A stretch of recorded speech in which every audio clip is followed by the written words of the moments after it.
पहुंच पा रही है तो ये भगवान की गलती नहीं है। गलती किसकी है? दोष किसका है? वो हमारा। क्यों?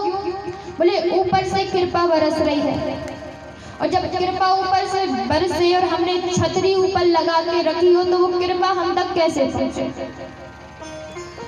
जब छतरी, और छतरी क्या है? छतरी है अभिमान, छतरी है अहंकार।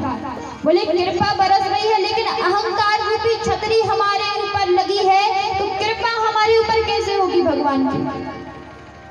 अहंकार रूपी जब छतरी हटेगी तभी तो कृपा आएगी।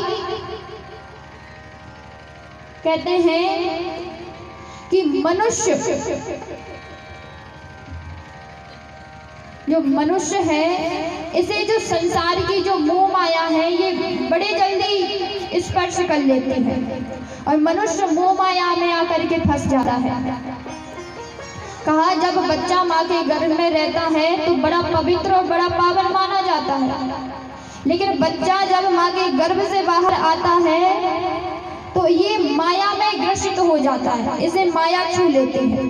कैसे?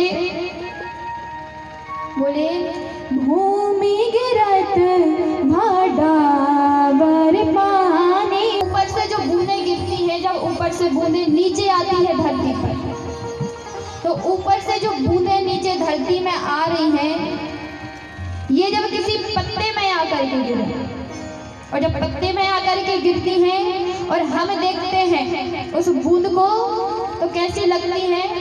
ऐसा लगता है जैसे कोई हीरा हो, साफ रहती है, स्वच्छ रहती है।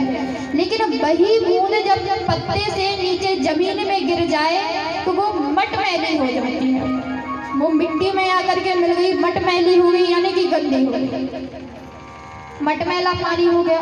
और मटमैला पानी कोई भी नहीं पीता, सब चाहते हैं हम स्वच्छ रहे, स्वस्थ रहेंगे तो स्वच्छ पानी भी पीना पड़ेगा।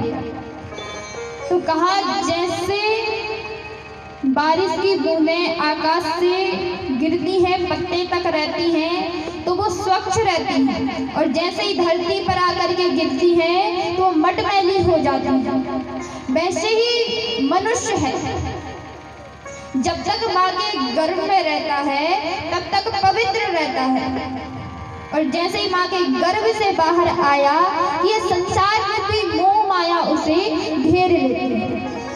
मतलब जीव मटमैला होने लगता है, संसार की माया घेरने लगती है। तो भगवान कहते हैं कि मैं अपनी कृपा तो बरसा रहा हूँ, लेकिन संसार रूपी मोह माया, अहंकार, ईर्ष्या की छतरी जब तुम्हारे ऊपर लगी है तो मेरी कृपा को तुम कैसे प्राप्त करोगे? बोले अपने ऊपर से ये मोह माया की छतरी को सबसे पहले हटाना पड़ेगा, ईर्ष्या अहंकार को हटाना पड़ेगा, तब जाकर के मेरी कृपा को प्राप्त करोगे।